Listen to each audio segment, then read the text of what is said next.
Hare Krishna, a very warm welcome to all the devotees to our program Srimad Bhagavatam study. In this particular part of the program, we are going to discuss in detail about Srimad Bhagavatam. Right now, we are studying the second canto, and in second canto, we are on chapter number 4. Today, we will continue our study of chapter number 4, which we have started maybe a couple of weeks ago. In between, we could not have some classes.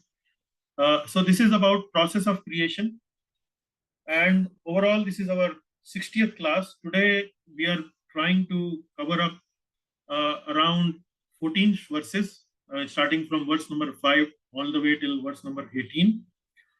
Let us begin the journey. Today we are going to first of all discuss the Mangalacharan, and I invite Rakesh ji to do the honors.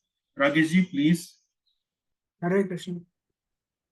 Om Agyantimirandasya Gyananjanashalakaya Chakshurunmilitam Yena Tasmai Shri Guruve Namah Shri Chaitanya Manobhishtam Sthapitam Yena Bhutale Swam Rupaha Kada Mayam Dadati Swapadantikam Vandeham Shri Guroho Shri Yutapada Kamalam Shri Gurun Vaishnavamsha Shri Rupam Sagrajatam Sahagana Raghunathanvitam Tam Sajivam साद्वैतम सावधूतम परिजन सहितम कृष्ण चैतन्य देवम श्री राधा कृष्ण पादान सहगण ललिता श्री विशाखान्वितांश हे कृष्णा करुणा सिंधु दीन बंधो जगतपते गोपेश गोपिका कांता राधा कांता नमोस्तुते तप्त कांचन गौरांगी श्री राधे वृंदावनेश्वरी वृषभानुसुते देवी प्रणमामि हरिप्रिये वाञ्छाकल्पतरुभ्यश्च कृपा सिन्धुभ्य एव च पतितानां पावनेभ्यो वैष्णवेभ्यो नमो नमः। जय श्री कृष्ण चैतन्य प्रभु नित्यानंद श्री अद्वैत गदाधर श्री वासादि गौर भक्त वृंद हरे Krishna Krishna Krishna Hare Hare Hare Ram Ram Ram Hare Hare. Yes, please continue. ओम नमो भगवते वासुदेवाय ओम नमो भगवते वासुदेवाय ओम नमो भगवते वासुदेवाय नारायणं नमस्कृत्य नरं चैव नरोत्तमं देवीं सरस्वतीं व्यासं ततो जयम् उदीरयेत् नष्टप्रायेषु भद्रेषु नित्यं भागवत सेवया भगवत्योत्तम श्लोके भक्तिर्भवति नष्टकी कृष्णाय वासुदेवाय देवकी नंदनाय च नंदगोपकुमाराय गोविंदाय नमो नमः। Thank you, Prabhu. Hare Krishna. Yes, Prabhu. Thank you very much. Very nicely chanted and recited. Now we move to the next part of the program where we will do the recap of the previous class, class number 59. And in this class, we concluded the third chapter of Canto 2, and then we started the fourth chapter of Canto 2. So the third chapter, we started from verse number 19 and concluded by the last verse, which was 25th verse. And in this series of verses from 19 to 25, as we were discussing in the previous classes, Srimad Bhagavatam is kind of inspiring us mainly to take to devotional process, take to pure devotional service. And the style that Srimad Bhagavatam takes in this verse is a little bit, I would say, harsh. Harsh means with using strong words, using with analogies which hit hard on our hearts, on our minds, so that if we are still sleeping after listening to so many of instructions from Bhagavatam, Bhagavad Gita, etc., it is kind of shaking us to wake up and take to the process of devotional service. So don't feel offended by the words of Bhagavatam, because Bhagavatam has the authority to kind of speak that language. It is a pure devotional literature, and it is speaking that language mainly for the benefit of our own self. So 19 to 25, Shloka 19 actually says, only animalistic people who never heard about Krishna are glorified by people like dogs, pigs, camels, and donkeys. So here Bhagavatam is saying that people uh, uh, who glorify those people who have never heard about Krishna uh, are actually fall into the four category: dogs, pigs, camels, and donkeys. And Srila Prabhupada gives a very interesting purport to this particular verse. For each animal, he gives one analogy from the modern day life to say that uh, dog actually represents a class of people, and these class of people are not interested in God consciousness or Krishna consciousness. And what are these four different class of people represented by dog, pig, camel, and donkeys? So, giving you a brief one line indication of that, dog actually means modern day educated person who works for some money. So, we see in today's world, there are people who would simply go for work. Their only objective in life is merely to get one job, and the salary that the employer pays, that is where their whole purpose of life is done. So they are something like dog. Dog is of a similar nature, to whom a master throws some bread.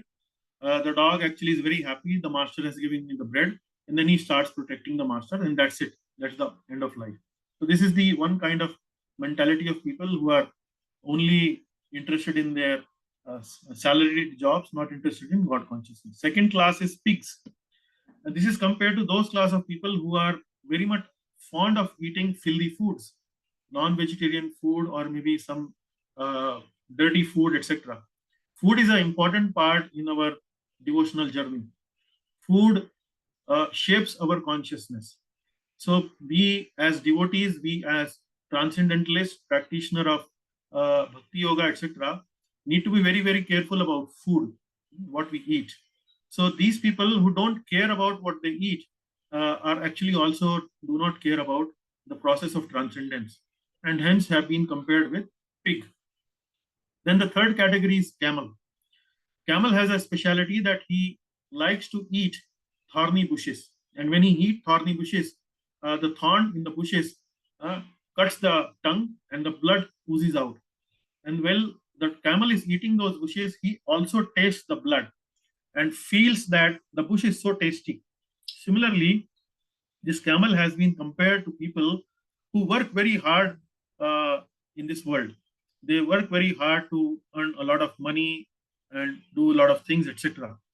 And while they work very hard, they have to compromise on many things. Sometimes they take unfair means while they are working, and while they are enjoying the results of their work, they think that they are really very happy, although they have to face a lot of hardships, like the camel have to cut its tongue to enjoy that bush.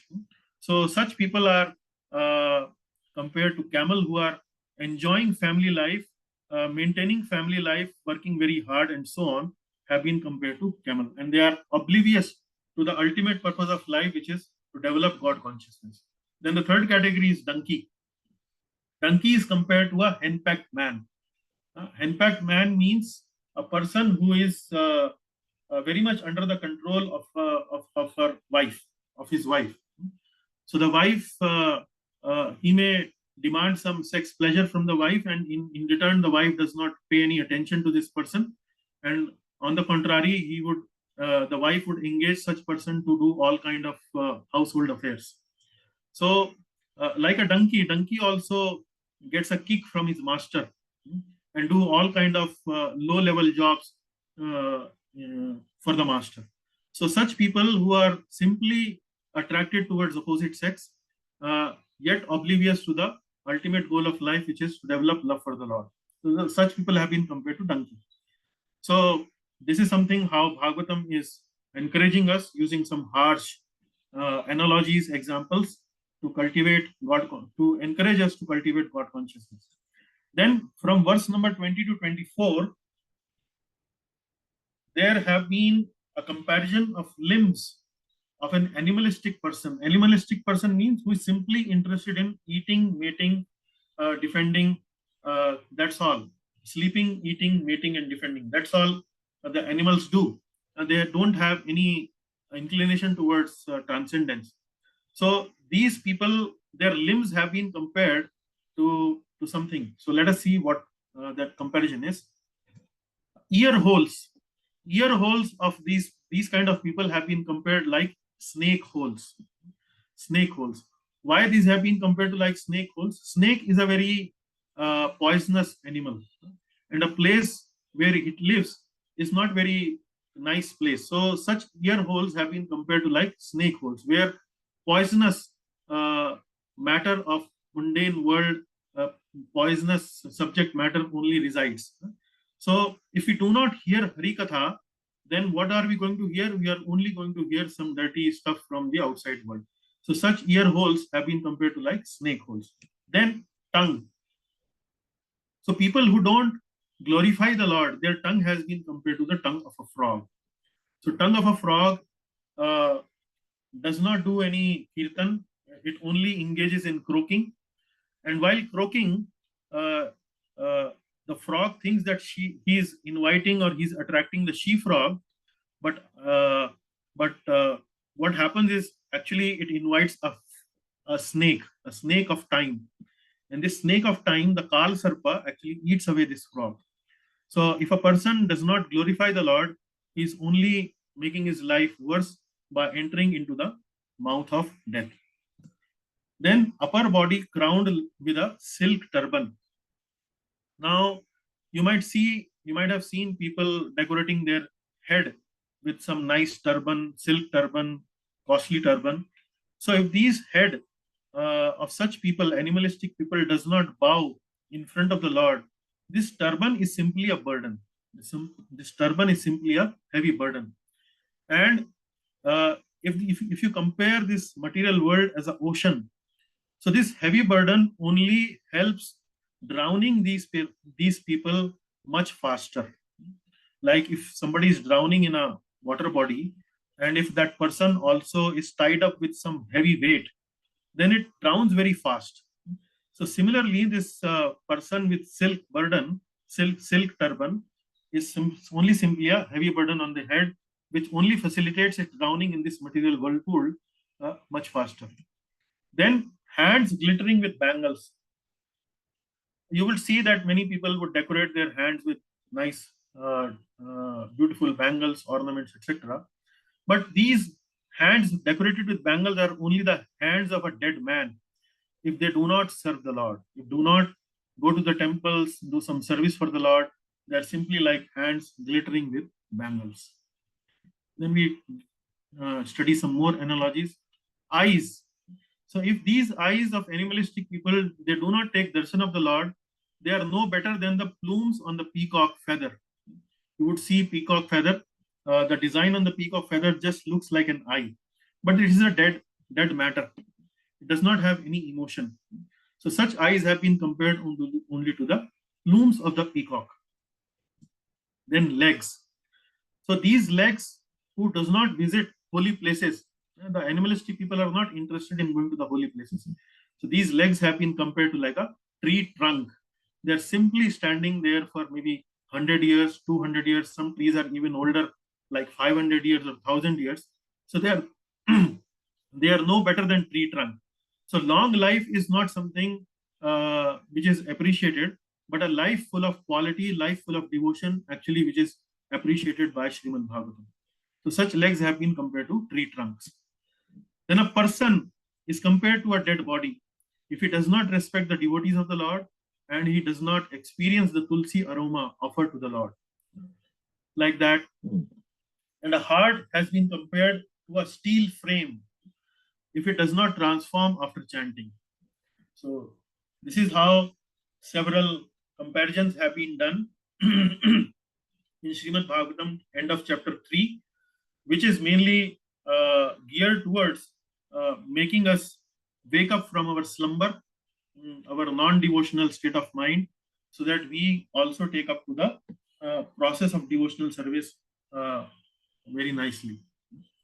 Now, then we also studied some first four slokas of chapter number 4, and these slokas were mainly about Suta Goswami now addressing the assembly of the sages, because the sages have asked Suta Goswami a question. what has happened in Bhagavatam so far is that at the end of canto number 1, there have been three questions that there have been questions asked by Parikshit Maharaj to Shukdev Goswami. And in the beginning of canto number 2, those questions are answered by Shukdev Goswami to Parikshit Maharaj. And that conversation ends in first three chapters. Mostly that conversation ends. Now the questions have been answered. Now the new topic starts up. Here the sages of Naimisharanya now ask Sut Goswami that, my dear sir, Parikshit Maharaj is a pure devotee of the Lord, and Shukdev Goswami himself is a pure devotee of the Lord. Then, although you have answered the question that Parikshit Maharaj had asked Shukdev Goswami, but because they both were pure devotees of the Lord, and there were 7 days to pass, certainly there must have been much more discussion between them about devotional subject matter. So you must also be knowing about that discussion. So please, if you can relate to us more about what was conversed between Parikshit Maharaj and Shukdev Goswami. So they kind of assumed that when two devotees will meet, certainly nothing else but Hari Katha would be discussed. And their assumption was correct. And that is what Sud Goswami now starts to answer these sages of Naimisharanya, that what more was discussed between Parikshit Maharaj and Shukdev Goswami. So the very first verse of chapter 4, Sud Goswami tells these sages of Naimisharanya that after listening to Shukdev Goswami that ultimate dharma for a person who is about to die is about to hear, chant and remember the Lord, then Parikshit Maharaj started to concentrate his mind on Lord Krishna. That is shloka number 1. Then shloka number 2 tells, because he wanted to concentrate his mind on Lord Krishna, he gave up his deep-rooted affection towards his wife, sons, house, animals, wealth, friends, kingdom.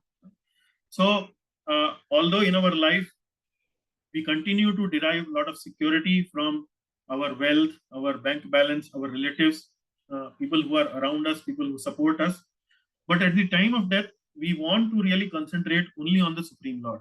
So that is what Parikshit Maharaj is showing, this kind of detachment.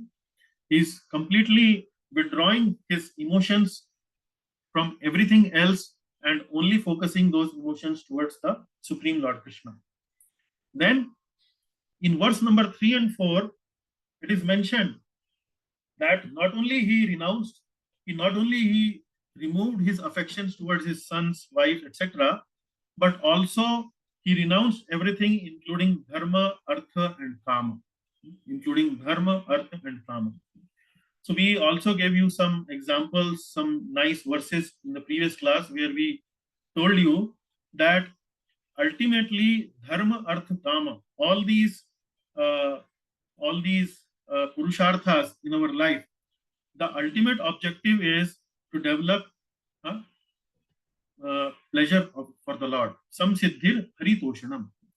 So if you have developed that affection, you have developed that loving devotion towards the Lord, then even if you are not following some of the rules and regulations as prescribed by dharma, artha, kama, etc., then that is acceptable. That is actually does not bring any loss. And we discussed few verses, some prayers from Madhavendra Puri, one verse from Prahlad Maharaj, like that, where Madhavendra Puri is saying that I have not done my sandhya, I have not done my oblations, etc., etc. But why I have not done? Because I am actually now more attracted towards the lotus feet of Lord Mukunda and so on. So all those different verses, we try to give you some examples that how only the devotional service of the Supreme Lord is the main objective of life. And dharma, artha, kama, everything else is mainly geared towards developing that loving devotional service. So if somebody has developed that, then it is okay if you don't really follow these rules and regulations of dharma, artha, and kama. So with that, we now come to the subject matter of the class today. So now what is in front of you is the overview map of chapter number 4. And you see this, we have completed this first section. Sud Goswami describes what happens next. So, Sud Goswami has already explained the state of mind of Parikshit Maharaj. He has renounced his wife, family, etc. He has also renounced Dharma, Artha, Kama. Now he's focusing completely on the Supreme Lord Krishna, and he's asking questions mainly to that subject matter only to uh, develop his more and more liking and affection towards Supreme Lord Krishna.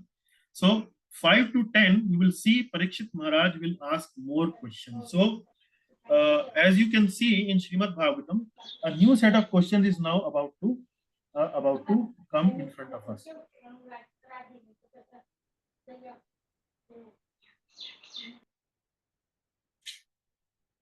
And then before answering Parikshit Maharaj's questions, Shukdev Goswami starts some prayers for the Lord. So we will see some nice prayers by Shukdev Goswami in today's class. So before we begin our session, let me request some names from the class who would be willing to read the text on the slides. So Vrindavaneshwari. I will also be there. Okay, and then Rakesh is there.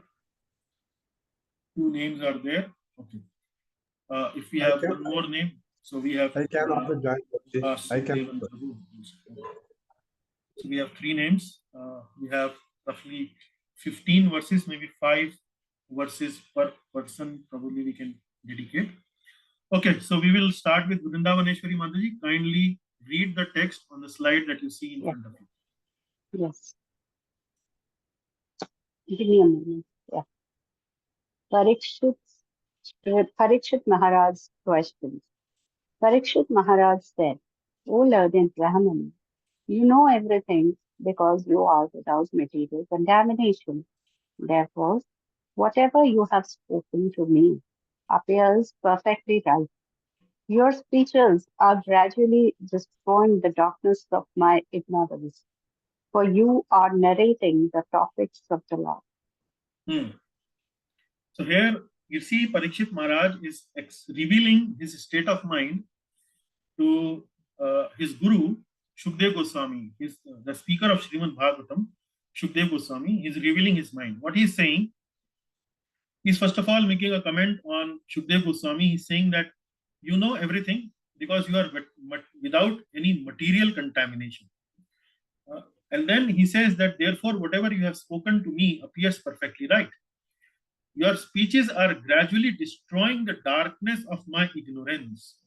Your speeches are gradually destroying the darkness of my ignorance. For you are narrating the topics of the Lord. For you are narrating the topics of the Lord. Now, Prabhupada makes very important observations in the purport to this verse.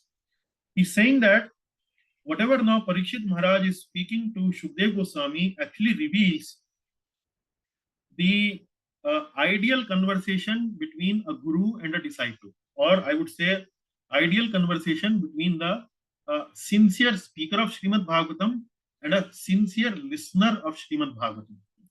So what is that ideal qualification? The ideal qualification is that both the speaker of Srimad Bhagavatam should be a sincere devotee and the listener of Srimad Bhagavatam should be a sincere devotee. If both these people are like sincere devotees, then the message of Srimad Bhagavatam actually acts like an injection. So here Srila Prabhupada gives a very beautiful analogy. It acts like an injection. So what does injection do? Sometimes we see that when a person is not feeling well, the normal course of treatment that a medical person recommends is that he should take some pills, or maybe he should take some rest, and so on. But sometimes when the situation is not that encouraging, is very difficult, then in order to bring a quick relief to the person who is suffering from a disease, the doctor sometimes recommend injection. Injection means it will be given maybe intravenous or maybe intramuscular. But when the injection is given, the medicine acts very fast. So that is what Srila Prabhupada is saying, that this is what happening to Parikshit Maharaj. Parikshit Maharaj is saying that your speeches are gradually destroying the darkness of my ignorance. So the message of Srimad Bhagavatam, when spoken by the sincere devotee of the Lord, who has love for the Lord in his heart, and when such speech comes out from the mouth of a sincere devotees of the Lord, it enters the ear of a sincere devotee listener, and then when it enters through the passage of the ear and it enters the heart, then the transformation takes place. The the the dirty things of the heart actually gets eradicated. The kam, krodh, lobh, moh, mad, matsarya, the lust, anger, greed, pride, illusion, envy, it gets destroyed. And that is what he's saying. It your speeches are gradually destroying the darkness of my ignorance. And how? Because you are narrating the topics of the Lord. So if we speak Srimad Bhagavatam, somebody who has a commercial bent of mind, then this transformation will not happen. Similarly, if the listener is also looking for some mundane benefit, some worldly benefit by listening to the message of Srimad Bhagavatam, then also the message will not become very effective. So in order for the message to become very effective, both the parties should be very, very sincere. And what is the, how do we understand that the message is working on us? Is it bring, so the real indicator that the message is bringing transformation within our heart is it bringing enlightenment? Is it bringing happiness in our life?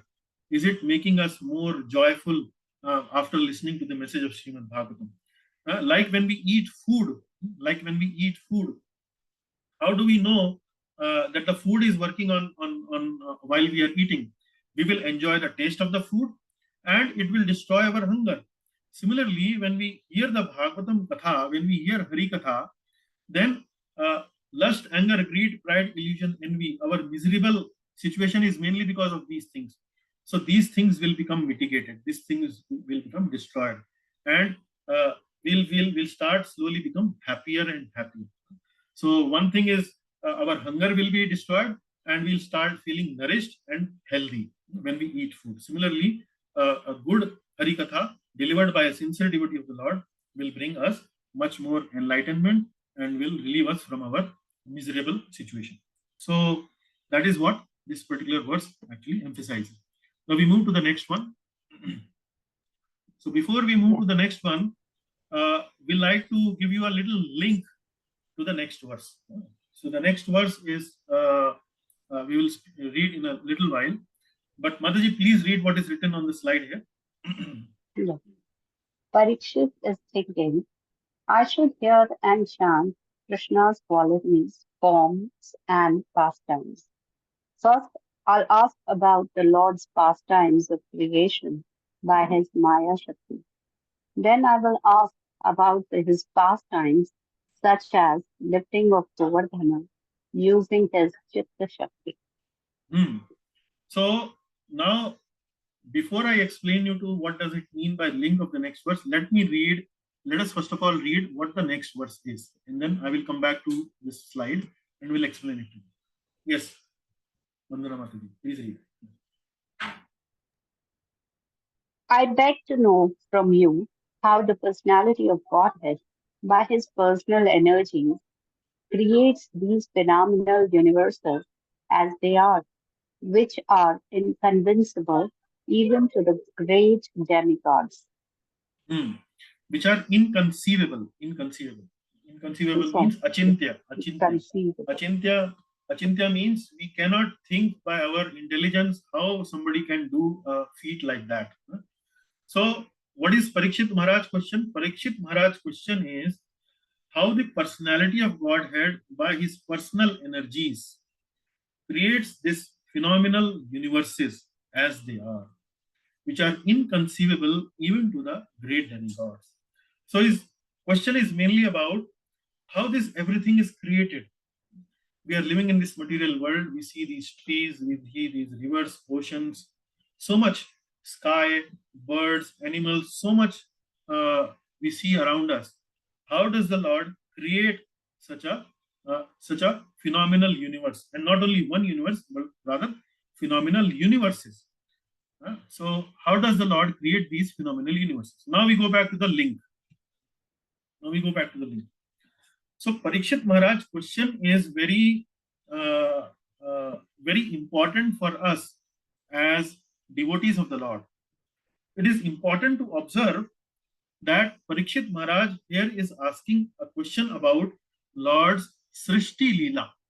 Srishti Leela means how this Srishti has been created, how that Leela of the Lord of creating this universe happened. What did he do? How did it happen? Like all that.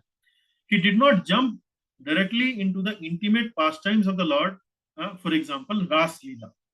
So Ras Leela is the pastime of the Lord where the Lord uh, actually enjoys with his devotees like gopis of Vrindavan, Srimati Radharani. These are much more intimate pastimes, sweet pastimes, but they are but they are very, I would say, confidential pastimes of the Lord. So Parikshit Maharaj did not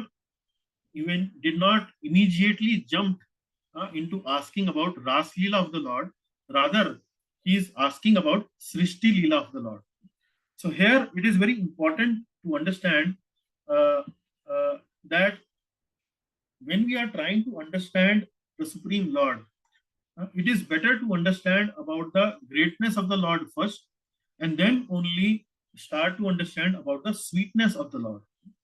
So before understanding greatness of the Lord, if we try to understand sweetness of the Lord, then probably we will not be able to understand the Lord properly. See, for example, now can you read once again, Vrindavaneshwari Mataji, this? Yes. I should hear and chant Krishna's qualities, forms, and pastimes. First, I will ask about Lord's pastimes of creation by his Maya Shakti. Then I will ask about his pastimes such as lifting of Govardhana using his Chitta Shakti. Using his Chit Shakti. Now, Chit Shakti means the internal energy, the spiritual energies of the Lord. And Maya Shakti means the Bahiranga Shakti. Bahiranga Shakti means the energy which the Lord utilizes mainly to create these universes. So here, Parikshit now has got this message from Shukdev Goswami that he should hear, chant, and remember the Lord. Shrotavya, Smartavya, and Kirtitavya. This is the main message that he has got from Shukdev Goswami. Now, what subject matter should I hear from Shukdev Goswami? And he has several options, but he chooses to hear about the Lord's pastime of creation, not the Lord's intimate pastimes or more esoteric pastimes like lifting of Govardhan Hill. Now, as I was mentioning, that we should go, if we want to understand the Supreme Lord, we should first of all understand the greatness of the Lord rather than we understand the sweetness of the Lord. So in the Govardhan Leela pastime, what typically happens is that the Lord actually lifts up the Govardhan hill on his pinky finger. Now, if we don't know how great is the Lord, sometimes we might think that such pastimes are simply some stories, some mundane stories, like we hear the stories of Superman, Spider-Man, etc. So these are all fictional stories. Certainly, they only have some entertainment value, and they don't have any other spiritual devotional value in our lives. But if we understand the greatness of the Lord, if we understand that how the Lord makes this whole creation, then when we go to these pastimes of Govardhan Hill, Makhan Chor, and then stealing of butter, or maybe dancing with the gopis of Vrindavan, stealing the clothes of gopis while they are bathing in the river, etc., etc. All these different pastimes, when we hear, they will start to make much more sense to us, because now we know how great is the Lord. So this is what the acharyas have cautioned us. Prabhupada also have cautioned us that we should study Srimad Bhagavatam in a systematic manner, starting from Canto 1 to Canto 2, and then ultimately moving to Canto 10, which is like the face of the Lord, where we understand and discuss more about the intimate pastimes of the Lord, more close, intimate leelas of the Lord. So this is what we understand. Now we come to the this verse. So here the question from Parikshit Maharaj is about how the universes are created, how the Lord creates this universe. So here you will see that it is the Parikshit Maharaj has assumed here that if there is a creation, there is a creator, and that creator has to be the Lord. If there is a creation, there is a creator, and that creator has to be the Lord. That is what he has assumed here in his question. So, in order to explain this point in the purport, Srila Prabhupada brings out two important points here. If you read the purport, the very first point is Srila Prabhupada using this particular verse is first of all condemning the modern day scientists, specifically those modern day scientists who think that this creation actually has been done by chance. Like you might have heard about these theories called Big Bang theory and so on. So there are a group of scientists or a section of scientists who think that all this creation that we see around us is simply by chance. Some big bang had taken place some time ago, and because of that bang, all these planets, universes came into existence. Somehow this life also came into existence, and that's how this creation took place. So this is Prabhupada uses this particular verse mainly to expose the faulty argument in the mind of these kind of scientists. That he's trying to say, Parikshit Maharaj is trying to say that if there is a creation, there must be a creator. If there is a painting available, there must be a painter. If there is a product available, there must be some manufacturer already be there. So for example, if I show you this mobile phone, I don't need to prove that somebody produced or somebody manufactured this mobile phone. We will not be arguing about whether this mobile phone came by chance or somebody produced it by dedicated effort, by making a dedicated effort by manufacturing it, assembling various parts, etc. So similarly, Parikshit Maharaj is assuming here that if there is a creation, there is a creator. So it is something like a lesson for those scientists who does not feel like that. Second point Prabhupada makes in the purport is the creation does not happen by some impersonal energy, because many people have this conception of Lord, that Lord is an impersonal energy, something like light, something like impersonal Brahman, some Brahma Jyoti. No, we don't have any experience like that, that something that has been created was by something impersonal. As we see in this verse from Brahma Samhita also, that Ishvara Parama Krishna Satchidananda Vigraha Anadir Adir Govinda Sarva Karana Karanam. So Lord Govinda is actually the Sarva Karana Karanam. And as the very first verse of Srimad Bhagavatam also says, Janmadyasyataha. Janmadyasyataha means from whom everything takes place, who is the source of everything. So again, the second point that Prabhupada brings out here is that this creator is not some impersonal energy, but rather is a personal being. He's a personal being. So these are the mainly 2 points which Srila Prabhupada brings out in his purport, and also the point about that if we want to understand the sweetness of the Lord, we first of all need to understand the greatness of the Lord, and then when we go to the topics like which are related more to the sweetness of the Lord, then we appreciate them much more. Now we go to the 7th one. Mataji, please read this 7th one. Yeah.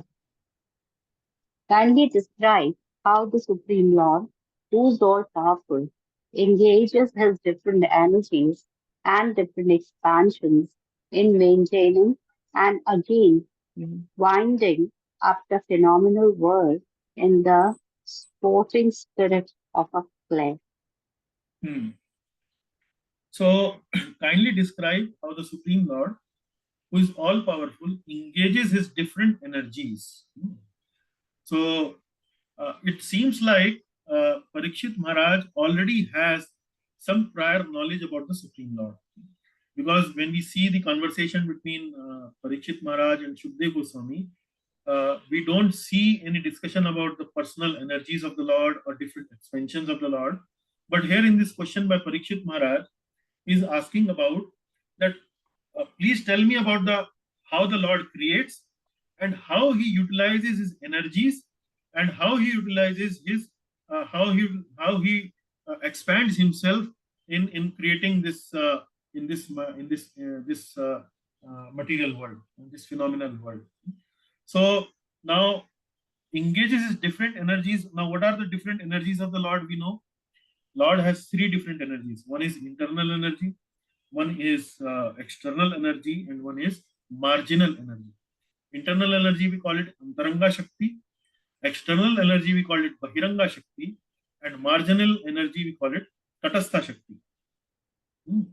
So Lord creates through his energies, internal, external, and marginal. So this is one point, different energies. And then different expansions in maintaining and again winding up the phenomenal world, and different expansions. So we also see there are different expansions like Purushavatars. So he would expand as different Purushavatars like Karanodakshai Vishnu. Then we see he expands as Garbhodakshai Vishnu. Then we finally see he expands as Shirodakshai Vishnu. Like that, he expands himself to create these universes. Then further we see that once he expands himself as Karanodakshai, Garbhodakshai, Shirodakshai Vishnu, then in each of these individual universes, then Lord Brahma comes, and then the Lord Brahma does another part of creation where he creates different species, different life forms, etc., like that. So we will see this is the primary question now, and which will make the subject matter of the rest of the canto number 2. So what will be the subject matter of rest of canto number 2? The subject matter will be creation. How the Lord creates. How the Lord creates. Now this creation has two parts. This creation has two parts. One is called primary creation, and the second one is called as secondary creation. One is called primary creation, and the second one is called secondary creation. What is the difference between primary and secondary? Primary creation means this. You see this picture here. Lord Krishna is there. He expands himself as Karanodakshai Vishnu. So in Karanodakshai Vishnu, what happens is the universes emanates from the bodily pores of Karanodakshai Vishnu, and you see multiple universes emanates from the pores of Karanodakshai Vishnu. Then this Karanodakshai Vishnu expands himself as Garbhodakshai Vishnu and enters into these planets, into these universes. Then in these universes, he would the Lord Brahma will take birth from his navel, and Lord Brahma will then start creating start creating life forms, living entities, and so on, various species, and so on. So the same Garbhodakshai Vishnu then will expand and enter into every living species, every living entity, and every atom of the creation. That's where the creation takes place. This is called actually primary creation, where the Karanodakshai Vishnu is creating these universes and so on. So this is called primary. And when Lord Brahma starts to fill this creation with population, with like living entities and so on, then that is known as secondary creation. Primary creation is done through Purushavatars, and the secondary creation is mainly done through Lord Brahma. So I hope you understand this primary creation and secondary creation. So the Sanskrit word that we use for primary creation is called sarga. Sarga. And for secondary creation, we use the Sanskrit word called visarga. So sarga and visarga. Sarga and visarga. So this is what we see here. Please kindly describe how the Supreme Lord, who is all powerful, engages his different energies and different expansions in maintaining and again winding up the phenomenal world in the sporting spirit of a player. So this is what this 7th verse. Yeah.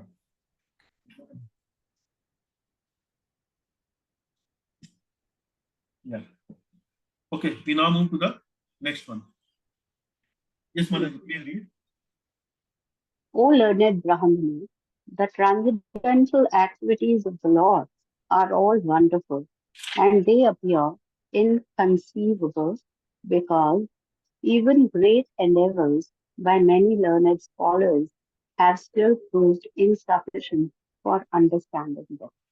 Hmm. Now, Parikshit Maharaj makes another observation. He's addressing Shukdev Goswami and he's saying uh, that activities of the Lord are very wonderful and they appear inconceivable. Inconceivable means people cannot really understand how such activities are done. So people cannot understand that. Hare Krishna, can you hear me? Yes, Prabhu. Okay. So that is what Parikshit Maharaj is saying. And he is saying that because even great endeavors by many learned scholars have still proved insufficient for understanding them. So he's asking this question to Shukdev Goswami and saying that I'm asking you a question which many great scholars are not able to answer. But I believe that you can answer that question. And we will give that reason. He will later on give that reason that how he thought that Parikshit could give that, how Shukdev could give that answer, not other learned scholars. So here, in the purport to this particular verse, Srila Prabhupada, first of all, reveals the situation of modern day scientists, because the topic here is that learned scholars have still proved insufficient for understanding them. What we are talking about here, the subject matter is creation. And modern day scientists, when they talk about space, when they talk about how this earth got created, how various planets in the space that are floating are got created, how sun got created, how moon got created, they actually don't have any answer. And this is something what Prabhupada picks up this point in his purport and say that they really do not know how to understand the creation. They really do not know. The modern day scientists do not know how to understand the creation. The way they are trying to understand creation is through the process of space research. What they will do is they will typically send some spaceship to some planet. That spaceship will collect some samples, will do some research, etc. Will bring those samples back to the Earth planet. They will analyze it and they will try to figure out how these things have got created, etc., etc. Now, Prabhupada is saying that this is something which is not the right way to understand how to understand this creation. If we really want to go to some planet, first of all, not it is not possible to go for human being to all the planets, because on many of these planets the living conditions are different. The requirement for living on those planets is different. So on the Earth planet, you need a particular type of body. For example, even in earthly realm, we see that different living entities have different type of bodies for living in a different condition. For example, fish. If we see fish, fish lives in water. Human being cannot live in water. Fish can live in water because it has got a specialized respiratory system through which it can live within the water, under the water. But human being does not. Human being have lungs. Fish have called respiratory system called gills. So human being cannot live inside the water. Fish cannot live outside the water. Meaning to say, in order to live in a particular environment, you need a body suitable for that environment. And these human beings, these human scientists, are thinking that they can live on other planets, but they are foolish. They do not understand that for different planets, different type of bodies are needed to live and survive on that environment. So that is why their space programs are not going to be successful in any future. They are not going to bring any substantial results for them and for the humanity at large. So this is one point Srila Prabhupada makes in the purport.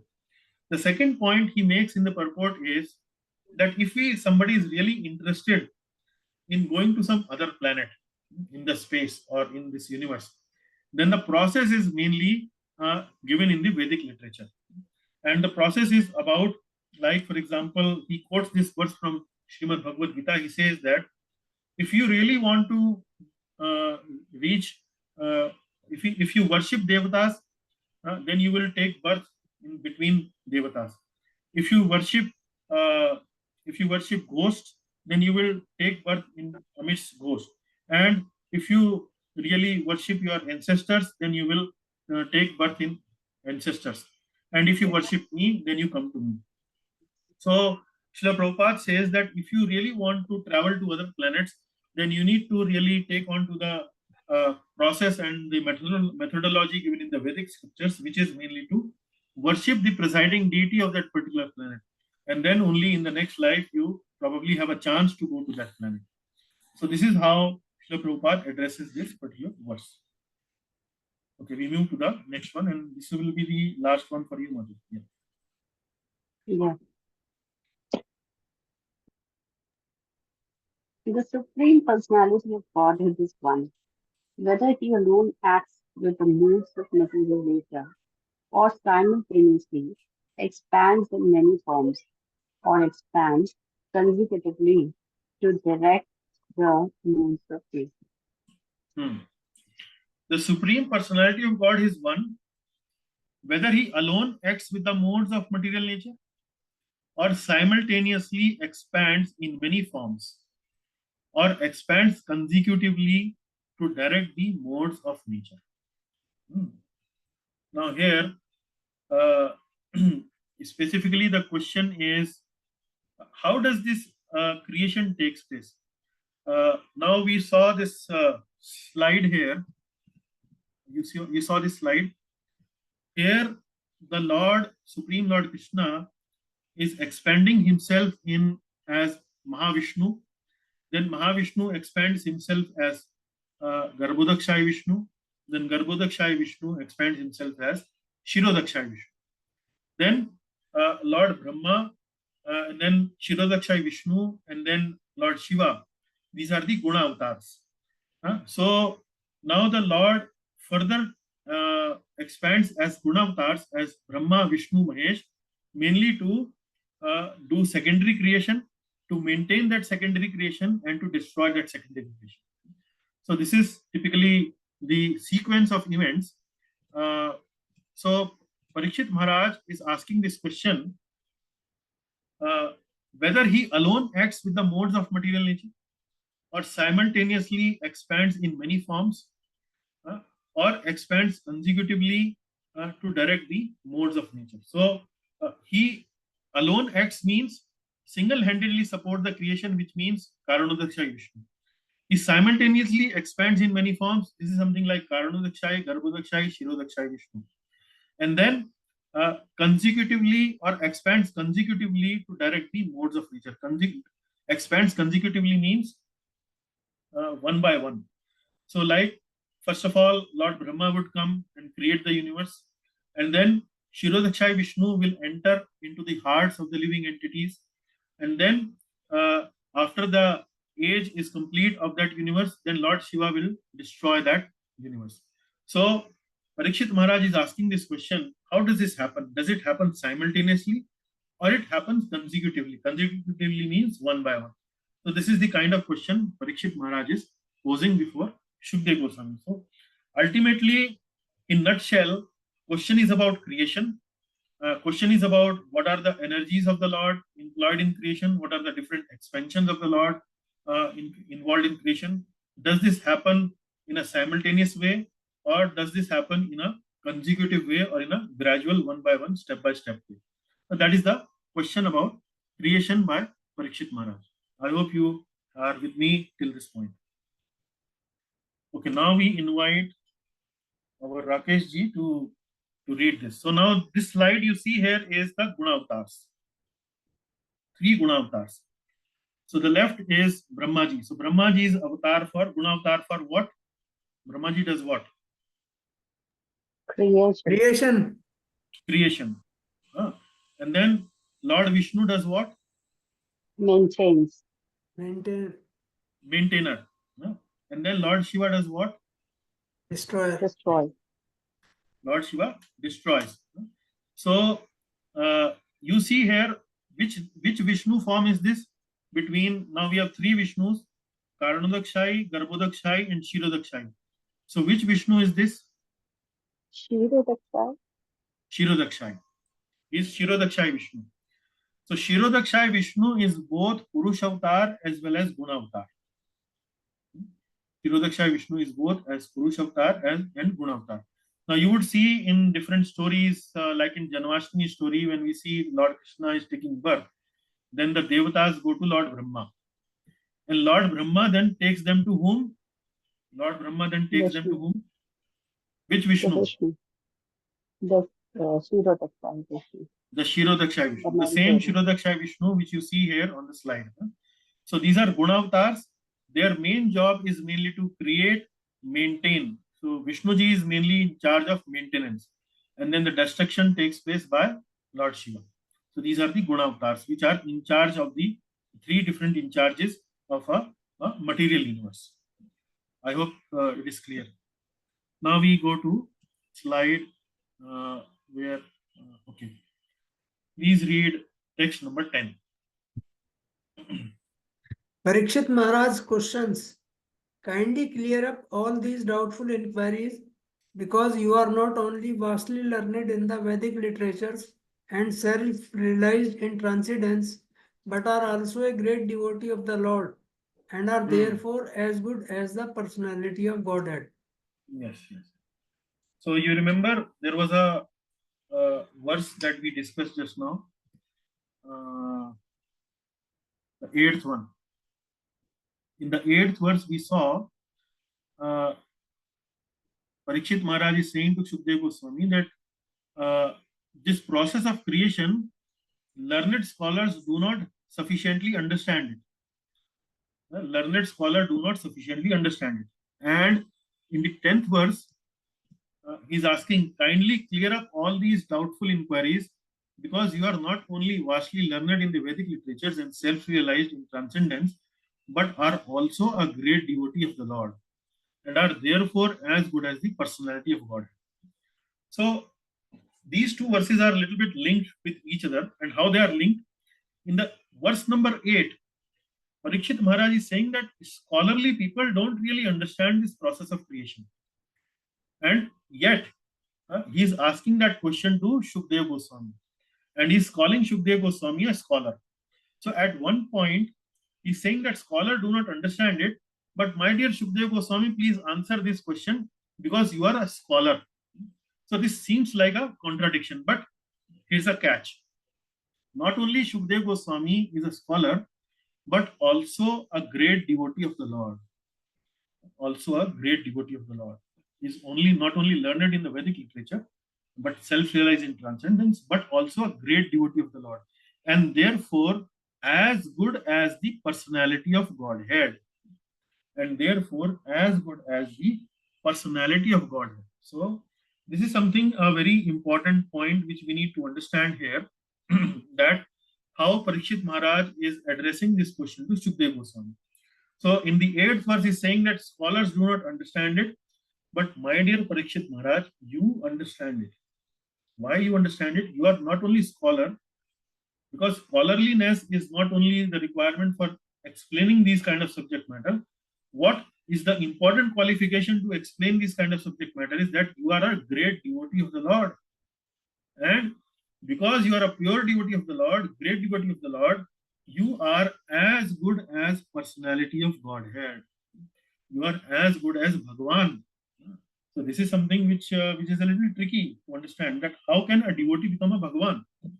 So the point here is, actually the devotee does not become Bhagavan, but a devotee can become as powerful as Bhagavan by the grace of Bhagavan. If the Bhagavan, if the devotee of the Lord if the Lord Himself have mercy, have kripa on that devotee, then by the Lord's mercy, actually the devotee actually can become even more powerful than the Lord. And how to understand this? Srila Prabhupada gives two good examples to explain this point. So one example he gives is about the story of Lord Ramchandra. So how did Lord Ramchandra went to Lanka? How did Lord Ramchandra went to Lanka? What did he do? Ram Setu, builds Ram Setu. he had to build a bridge. He had to build a bridge. He had to employ a large army to support him to build the bridge. And how did Hanumanji went to Lanka? Flying over the ocean. He jumped over the ocean. So here we see that Hanumanji, who is the pure devotee of the Lord, actually appears to be more powerful than the Lord himself. And how he became more powerful? Only by the grace of the Lord. Only by the grace of the Lord. Similarly, we see Prabhupada gives another example. He gives example of Durvasa Muni and Ambarish Maharaj. So I will not narrate to the full story, but what happened was that Durvasa Muni had some differences with Ambarish Maharaj. Some altercation was there, and then Durvasa Muni actually started cursing Ambarish Maharaj, and then in order to protect his pure devotee, the Lord was not very happy, and then the Sudarshan Chakra was chasing Durvasa Muni. So Durvasa Muni was running for his life, saving himself from Sudarshan Chakra. Ultimately, he goes to the Supreme Lord to forgive him, but the Lord says that no, he cannot forgive him. Then ultimately, the Durvasa Muni had to come back to Ambarish Maharaj, and only when Ambarish Maharaj forgave Durvasa Muni, then Sudarshan Chakra was spared the life of Durvasa Muni. So the point here is only because of the mercy of the Lord, the devotee actually can become more powerful than the Lord. So that is what Shukdev Goswami is being told by Parikshit Maharaj. Say, you are a great devotee of the Lord. You are not only learned scholar, you are a great devotee. And because of the grace of the Lord, you actually are no less powerful than the Lord himself. And who better person can be than you to explain me this question? How did this creation happen? Which is very difficult for the learned scholars to answer. So this is what how Srila Prabhupada explains this specific verse in the purport. Okay. Now we move to the next one. Please read, Prabhu. Yes, Prabhu. Sud Goswami said, when Shukdev Goswami was thus requested by the king to describe the creative energy of the personality of Godhead, he then systematically remembered the master of the senses, Sri Krishna, and to reply properly, he spoke thus. Now, Sud Goswami, now the camera once again zooms out. Now the discussion was going on between Parikshit and Shukdev. Now the camera zooms out and comes back to the Naimisharanya forest. Here Sud Goswami is speaking to the sages. He is narrating that when Shukdev Goswami was thus requested by the king to describe the creative energy and of the personality of Godhead, he then systematically remembered the master of the senses, Sri Krishna, and to reply properly, he spoke thus. So he understood, Shukdev Goswami understood the question. Parikshit Maharaj made the question very clear to Shukdev Goswami. Now, Shukdev Goswami does not start answering the question immediately. First of all, he remembers the Supreme Lord, he prays to the Supreme Lord, and then he only starts to answer the question. So you would see that in the next verses, next series of verses, starting from 12 onwards, there will be prayers by Shukdev Goswami to the Supreme Lord. And in this particular verse, there is a specific word used for the Supreme Lord. He's saying, he then systematically remembered the master of the senses. He then systematically remembered the master of the senses, Rishikesha. And Rishikesha is used for whom? Sri Krishna. And to reply properly, he spoke thus. So the Acharyas have given this commentary that why Sud Goswami is using this specific word, master of the senses. Master of the senses. So he gives this reason, that the Acharyas give this reason, that actually Shukdev Goswami is praying in this mood that, oh my dear Lord, please be situated in my words, be situated in my senses, and answer this question to Parikshit Maharaj. So idea is, my dear devotees, idea is that whenever we are asked a spiritual question by someone, we should first of all feel surrendered towards the Lord. We should pray to the Lord. Oh, my dear Lord, kindly enter into my senses. And by entering into my senses, by entering into my words, actually, please help me answer the question to this particular person so that I can answer it in a nice way. The idea is mainly that the devotees always feel sheltered, feel surrendered.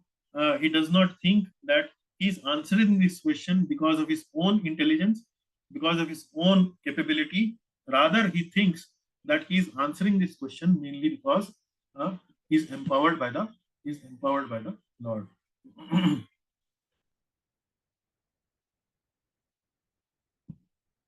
Okay. So now we move to the next one.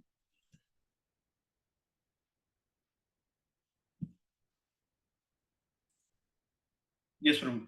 Please read. Sukhdev Goswami prayers to the Lord. Sukhdev Goswami said, "Let me offer my respectful obeisances unto the Supreme Personality of Godhead, who, for the creation of the material world, accepts the three modes of nature. He is the complete whole residing within the body of everyone, and his ways are inconceivable." Now the prayer starts. He is praying to Lord Krishna, and how he is praying? Let me offer my obeisance to Lord Personality of Godhead, who for the creation of the material world accepts the three modes of nature. He is the complete whole residing within the body of everyone, and his ways are inconceivable. So that is how he's first of all starting his prayer. He's starting his prayer. He's praying to Lord Krishna as what? He's praying to Lord Krishna as Mahavishnu. Because Mahavishnu, he expands as Mahavishnu. Mahavishnu glances on Mahat Tattva, the material energy, and from that material energy it starts the creation. And it also is referring here to Shirodakshai Vishnu.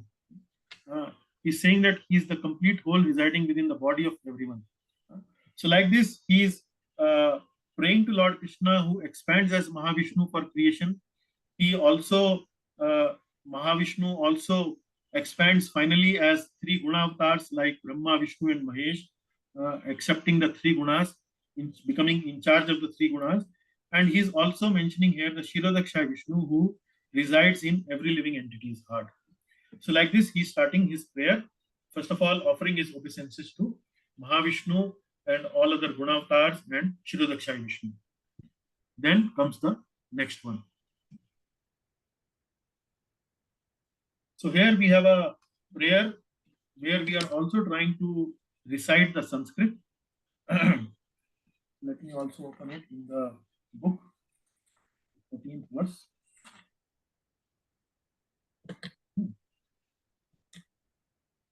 So, Rakesh ji, how would you recite this? Which meter, which tone? Karpanya dosha Prabhu. Karpanya dosha, very nice. Okay. Bhuyo namasa brajina chet chidde satam. Yo namasad jinachide satam Asambhavaya khila sattva murtaye. sambhavaya khila sattva murtaye Pumsam punah paramaham ashrame. tam punah paramahansa ashrame Vyavasthitanam anumragyadashuse. vyavasthitanam anumragyadashushe. Very nice. Thank you. So this is 13th verse. Now please read the translation, Prabhuji.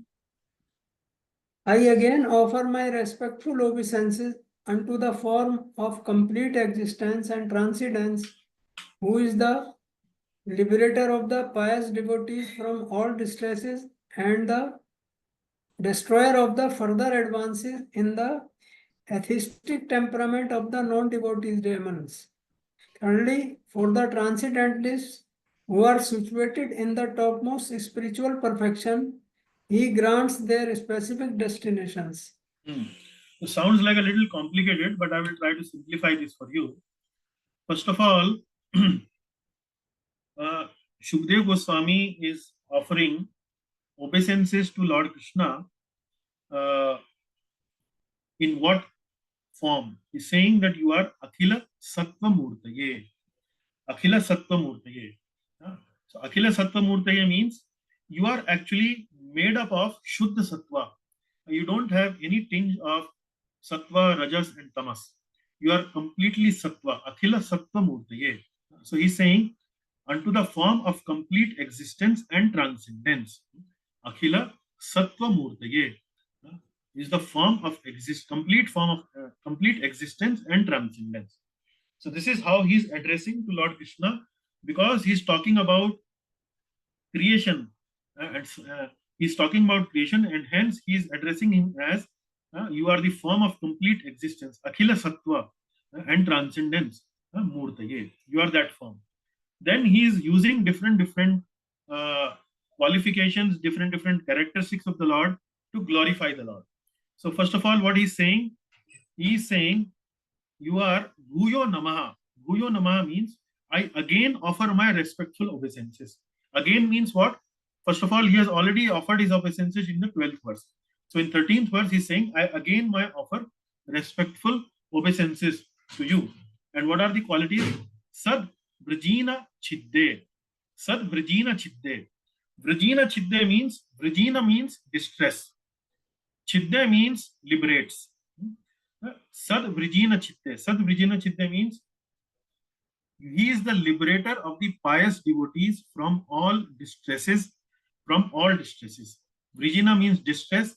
Chitte means liberator. Sad means devotees. So in the life of devotees, the Lord acts as removal of obstacles. He is the removal of obstacles. He facilitates the devotional service. He facilitates the advancement in the life of practicing devotees like us. We are practicing devotees. We are not yet purified of our anarthas, but we are practicing. So, first of all, the first qualification of the Lord is Sad Vrijina Chidde, means he is helping the pious devotees, liberating them from all the distresses. Then the second qualification is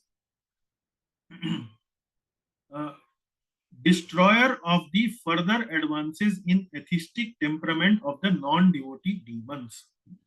So this word asatam, Sad Vrijina Chidde, asatam, asambhavaya, asambhavaya, asambhavaya. So asatam, asambhavaya. Asatam, asambhavaya means those who are asatam. Asatam means those who are non-devotees. Non-devotees means atheistic people or demoniac people or asuric people. So, in the life of non-devotees, in the life of demoniac people, in the life of asuric people, you are actually helping them by not making them advance further in their asuri way of life. You make it asambhav, asatam asambhavaya. You make it asambhav for them to progress further in their asuric way of life. How? You sometimes kill these demons. And when you kill these demons actually get liberated. So you are liberator of the devotees. You help facilitate their devotion. You also facilitate asuri, demoniac people by making their demoniac life asambhav, progress further in their demonic life asambhav by sometimes killing them.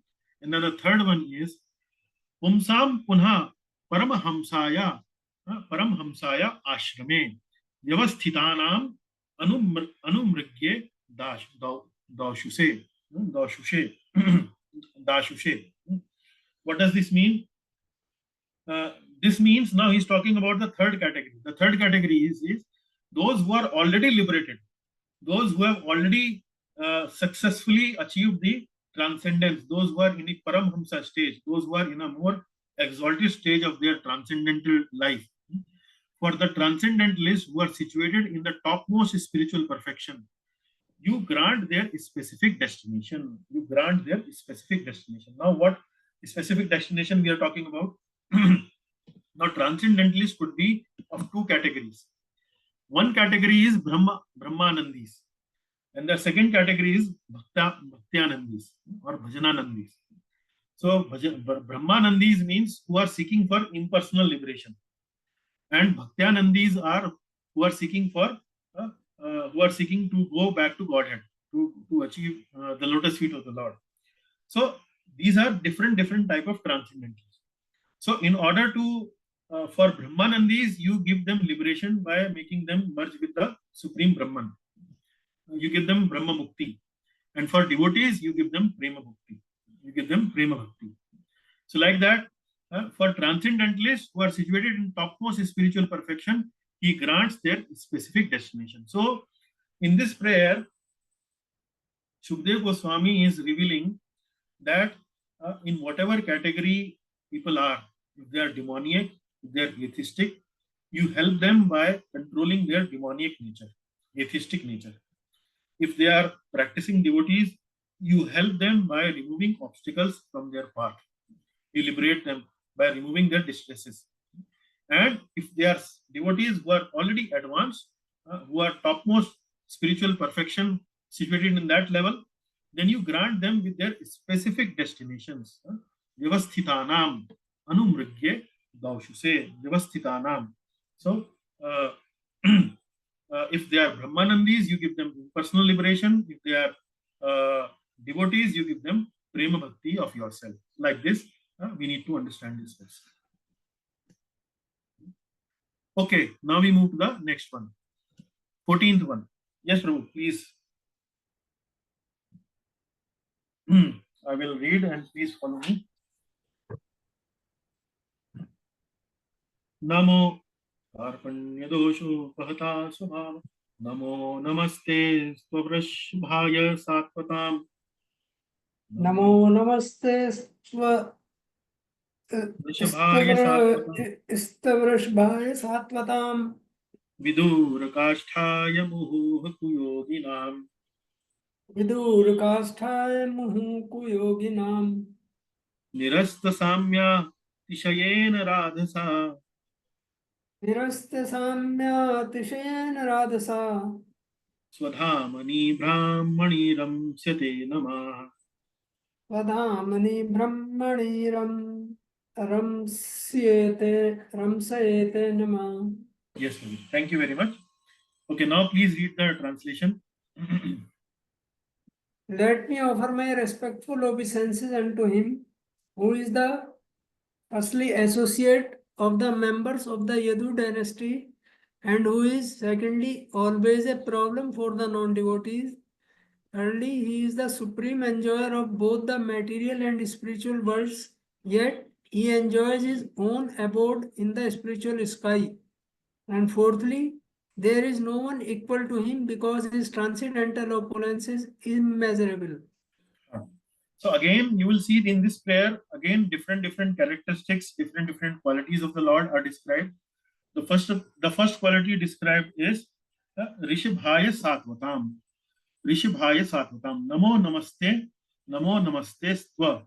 Namo Namaste Stva. Rishabhaya Satvatam. Namo Namaste Stva. Rishabhaya Satvatam. So Rishvaya Satvatam means what?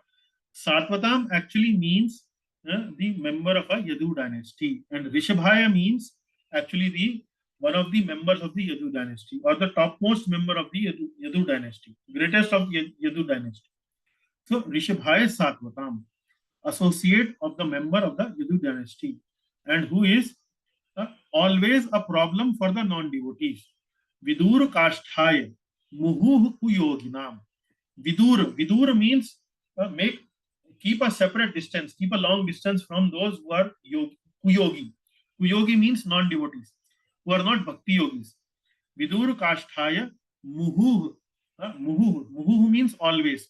Always keep a distance with kuyogis. Always a problem for the non-devotees. Or you can also translate is always keep a distance from non-devotees. Then Nirasta Samyati Shayena Radhasa. Nirasta Samya Atishayena. Samyata and Atishayena. Samyata means equal. Atishayena means more. Radhasa means opulence. Nirasta means no one. There is no one equal to, no one who is Samya, and no one who is Atishayen to your opulence. So he's saying he's the supreme enjoyer of both the material and spiritual world. Rather, we will study this fourth one first. There is no one equal to him, no one is Samya, and no one is actually superior to him, Atishayena, because his transcendental opulence is immeasurable. Radhasa. Radhasa means opulence. And then the last one is given in this third line, given in this fourth line. Swadhamni Brahmani Ramsyate Namaha. Swadhamni Brahmani Ramsyate Namaha. He is the supreme enjoyer of both the material and spiritual worlds. Yet he enjoys his own abode in the spiritual sky. Swadhamani. Swadhamani means he has his own abode. Brahmani Ramsyate Namaha. So although he is the supreme proprietor of material and spiritual world, but he enjoys in his own dham, in his own abode. So these are various qualities, again different qualities given of the Lord. What are those different qualities? Rishabhaya Satvatam. Rishabhaya Satvatam means best of the Yadu dynasty, best person of the Yadu dynasty. Vidur Kashthaya Muhu Kuyoginam is a person who keeps a distance away from the Kuyogis who are not Bhakti Yogis.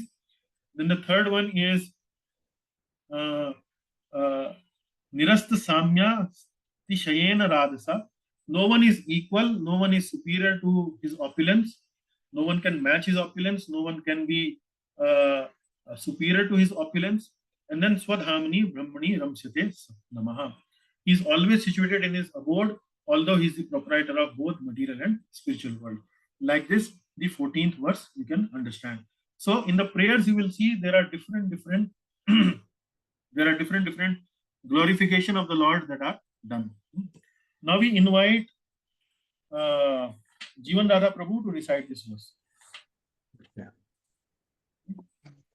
So here you will see it's a very relatively much simpler verse than the previous ones. Here there are 6 ways of worshipping the Lord are described. So please recite together with me, Prabhu. Okay. Yat kirtanam yat smaranam yad ikshanam Yat kirtanam yat smaranam yad ikshanam yad vandanam yat shravanam yad harhanam yad vandanam yad shravanam yad arhanam lokasya sadyo vidunoti kalmasham lokasya sadyo vidunoti kalmacham tasmai subhadra shravase namo namaha. tasmai samudra svavase namo namah. Excellent. Very, very nice. Okay. Now, please read the translation. Let me offer my respectful obeisance unto all the auspicious Lord Sri Krishna, about whom glorification, 2 remembrances, 3 audience, 4 prayers, 5 hearing, and 6 worship can at once cleanse the effects of all sins of the performer. So there are 6 activities given which will cleanse you of the sins. So first of all, he is offering respectful obeisance to the all auspicious Lord Sri Krishna. Tasmai Subhadra Shravase Namo Namaha. Subhadra. Subhadra means, Bhadra means good things. Subhadra means very auspicious things. So that Lord who is very all auspicious, I offer my respectful pranams to such a person. Namo Namaha. Tasmai Subhadra Shravase Namo Namaha. And what are the various qualities? Yat Kirtanam. Kirtanam means whose glorification. Yat Smaranam. Smaranam means whose remembrance. And then Yad Ikshanam. Ikshanam means having the darshan of the Lord. Like we see the deities of the Lord. Darshan of the Lord. Yad Ikshanam. Yad Vandanam. Vandanam means prayers. Yad Shravanam. Shravanam means hearing. And Yad Arhanam. Arhanam means worshipping of the Lord. So these 6 activities can at once cleanse the effects of all sins of the performer. Lokasya sadyo. Sadyo means very quickly, very immediately. Vidhunoti. Vidhunoti means cleanse. Kalmasham. Kalmasham means the dirty things. So if you do kirtan, you do remembrance, you do darshan, you do prayer, you do hearing, and you do worship, arhanam. then at once some people are at once the people will be vidhunoti, cleanse of their kalmasha. Kalmasha means the dirty things. To such a auspicious Lord, to such a Subhadra, of all auspicious Lord, I offer my Namo Namaha. Namo Namaha. Now, next one. Vichakshanaya Charanopasadanak. Vichakshanaaya Charanopasadanat Sangam Vidasyo Bhayo to Antaratmanaha. Sangam Yudasyo Bayato Antaratmanaha Vindantihi Brahmagatim Gatklama. Vindanti Brahmagatim Gadaklama Tasmai Subhadra Shravase Namo Namaha. Tasmai Subhadra Sravase Namo Namaha. Now you see the second line, Tasmai Subhadra Shravase Namo Namaha. This is repeated. Yeah. Tasmai Subhadra Shravase Namo Namaha.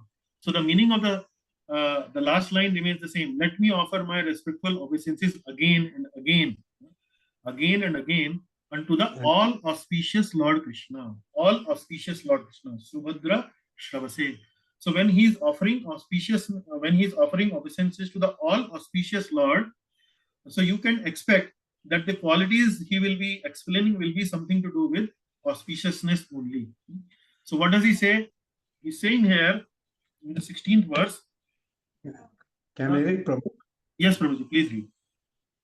Let me offer my respectful obeisances again and again unto the all auspicious Lord Sri Krishna, the highly intellectual, simply by surrendering unto his lotus feet, or release of all attachment to present and future existences, and without difficulty progress toward spiritual existence. So Vichakshana means intelligent people, very intelligent people. Vichakshana yat Charanopasadanat. Charanopasadanat means who take shelter of his lotus feet. Charana. Yat Charanopasadanat, those intelligent people who take shelter of his lotus feet. Sangam Vidasyo Bhayatontaratmanaha. Sangam Vidasya. Sangam Vidasya means they immediately relinquish attachment. Attachment to what? To all the dirty things, to all the attachments that they may have in their heart. Antaratmana. Antaratmana. Ubhayato. Ubhayato means not only in this life, but also in the next life. Not only in the present, but also in the future. And then Vindantihi Brahmagatim. And then they will progress further. Brahmagatim means toward the spiritual destination. And then Gatklama. Gatklamas means without any difficulty.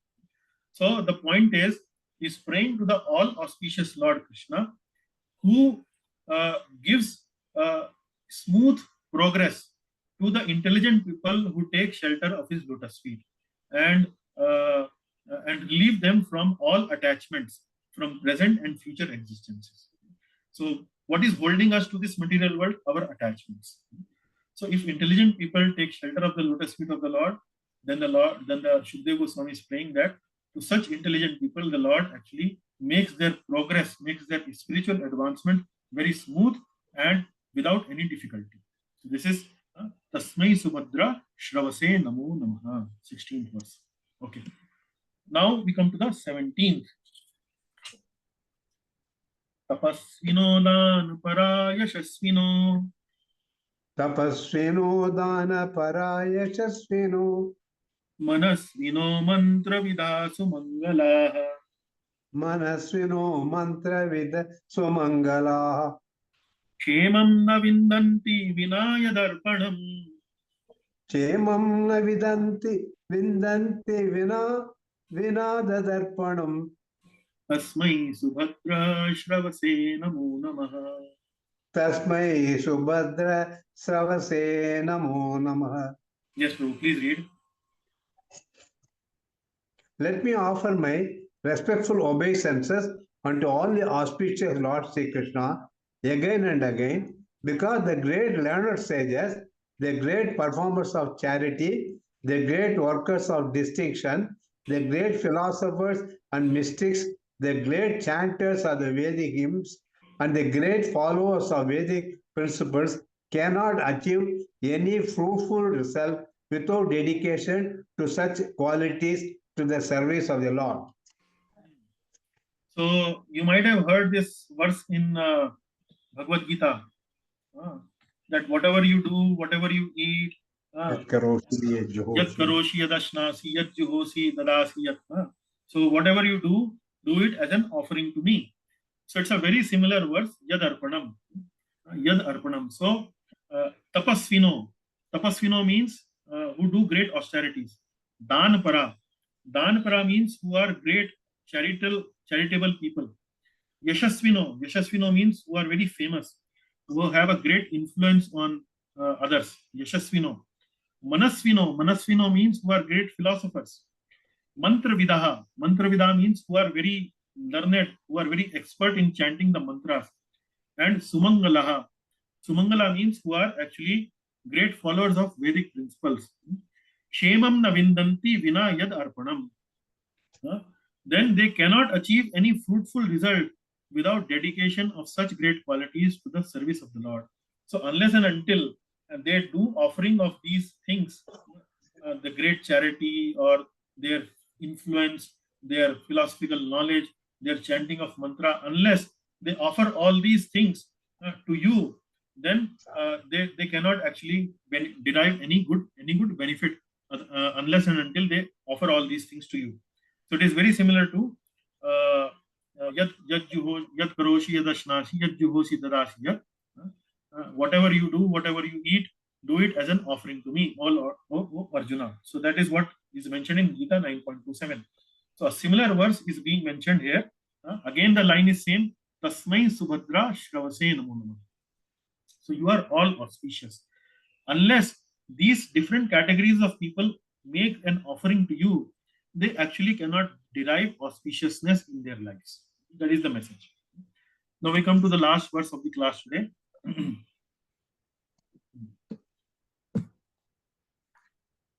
Kiratahunandra pulinda pulkasha. Kiratahunandra pulinda pulkasha. Abhirashumbha yavana kasadaya. Abhirashumbha yavana kashadaya. Yenne cha papa yadapasha yashraya. Yenye cha papa yadapashayashraya. Shuddhanti tasmai prabhavishnave namaha. Sudhyanti tasmai prabhavishnave namaha. Now, so far in the previous verses, like in 15, 16, 17, where specifically these lines are there, Tasmai Subhadra Shravase Namo Namaha. The all auspicious nature of the Lord is described. But here in this 18th verse, the all auspicious nature of the devotees of the Lord is described. So please read the translation. Kirata, Puna, Andhra, Pulinda, Pulkasha, Abhira, Shumba, Yavana, the members of the Kasa races, and even others addicted to sinful acts can be purified by taking shelter of the devotees of the Lord. Duty being the supreme power. I beg to offer my respectful obeisances unto him. So here the purifying potency of the devotees of the Lord is being described. And his various type of races, various types of people from different regions is being discussed here, is being mentioned here. And once upon a time, people from all these races and dynasties actually was part of India. There was Brahmanical culture that was prevailing in these parts. But with the passage of time, the Brahmanical culture was destroyed, and these people from these different regions actually started following non-Brahmanical or rather sinful way of living. Different people. And these are identified here with different names like Kirat, Puna, Andhra, Pulinda, Pulkasha, Abhir, Shumbha, Yavana, Khasa, like that. So a brief description of all these communities actually is given. So Kirat is somebody who is coming from a tribal region of Bihar and Chota Nagpur. This kind of people are also mentioned in Mahabharata. Then Huna, these are the people who are coming from eastern part of Germany and some part of Russia also. These kind of people are there, Huna. Then Andhra is same as Andhra Pradesh these days, like in South India. This kind of people are also mentioned in the Mahabharata. Pulinda, these Pulinda people are coming from Greece. They are also mentioned in Mahabharata. Alexander belonged to this kind of category, who actually conquered India. Then Abhir is somebody who's coming from Sindhpran, which is something maybe in the modern day Pakistan. And people like Muhammad Ghori, who came from this place and actually plundered in India and captivated India for quite some time. And Shumbha, he belonged to India. The place is known as Kanka. He's also described in Mahabharata. Then Yavana comes from the Turkey, also explained in Mahabharata. And the members of Khasa race, actually these are Mongols and Chinese people. So the point is that once upon a time, there used to be a Brahmanical Vedic culture existing there, and they were part of this culture. But with the passage of time and influence of maybe some external forces, all that Vedic culture was lost, and they take on to sinful means. So even though these people lead a sinful way of life, non-Brahmanical way of life, but if they come in the contact of devotees, in the contact of Vaishnavas, then they can also become purified. They can also become purified. So to such a Lord, whose devotees can also purify the sinful people, then I offer my respectful obeisances unto him. So please don't take it, I'm commenting on people of certain countries, certain regions. Actually, you find that people who are not taking to any spiritual, any Brahmanical way of living, in general, they are sinful in whatever part of the world they are. But ultimately, these prayers are mainly meant to explain to us that if such people, they come in contact with the Vaishnavas, the devotees of the Lord, and they give them some sincere association, then they can also be purified. So this is mainly about the purifying potency of the devotees of the Lord. To such a Lord, Shukdev Goswami is offering his obeisances. So with this, we conclude our session today. All glory to Srimad Bhagavatam, all glory to Srila Prabhupada. Any takeaways, comments, questions, we can address them now. Thank you very much. Hare Krishna.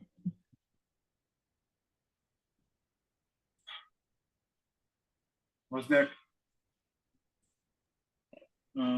Actually, I'm very excited to know when the question was asked whether all the creation took up simultaneously or it is taking place one by one, step by step, one after the other. So I'm really looking forward to the answer, what the answer is going to come. Yeah, okay, good. Thank you very much for your comment, Mataji. Thank you. Yeah. I'm also looking forward to the answer. I'm also about to study that. Yes. Of course, you know the answer. I expected that you would be telling me right now.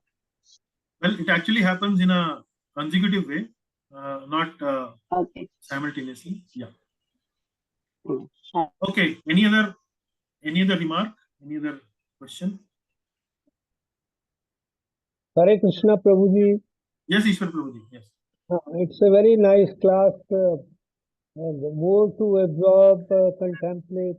I think there is hardly anything to think beyond that right now. Very good class. Enjoyed every bit. Yeah. It's a prayer, mostly the prayers. So you will get to hear mostly the qualities of the Lord. Nothing very, I would say, exciting in the sense of storyline, but the prayers actually reveal us good qualities about the Lord and so on. It also help us purify ourselves, remember the Lord in that way. So that way the class was, I think, I also enjoyed it, preparing and presenting it. And I will also like to welcome Vidya Mataji, who joins us after a long time. A very warm welcome, Vidya Mataji. Thank you, Prabhuji. Thank you, Mataji. Yes. Okay, so if there are no more points questions and comments, maybe we can conclude the class. Really No, appreciate I your have time. one more question. Yes, Can Madhu. I ask one more? Yeah. The question is like the prayers that are coming before each explanation or answering by Shukadeva Goswami, are they related to the answers that are given by Shukadeva Goswami somewhere, somehow? So they are not related to the answer, not related to the answer as such. But the point is showing actually Shukdev Goswami is offering prayer in 4th chapter. You should remember that the question was asked in 19th chapter of 1st canto. But Shukdev Goswami did not offer the prayer at that point of time. He started to answer the question directly out of his excitement probably. But then later on when the another question was asked, then he's starting to offering these prayers. So that is okay. I mean, better late than never. No, what I was just thinking, maybe it's not much of thinking. Like we are reading some very sinful people are described in the prayers. So it is by him only these sinful people are also coming. And it is by him only the devotees are also coming. So I heard in one of the verses of the prayers where it is said that he plays. He is the creation is all his play. Yeah, it is his play. It is his Leela, Srishti Leela, we call it. Actually, everything is his Lord's Leela. He does it all this mainly to enjoy. That's what he does. So the prayers directly are the very first prayer does addresses the Lord as a creator, but later on I don't see that anything specifically related to creation is there. But yeah. Thank you. Yes. Thank you for this nice class. Now, in the next class, we will conclude our chapter number 4 and probably start chapter number 5. So, chapter number 5 will become very technical.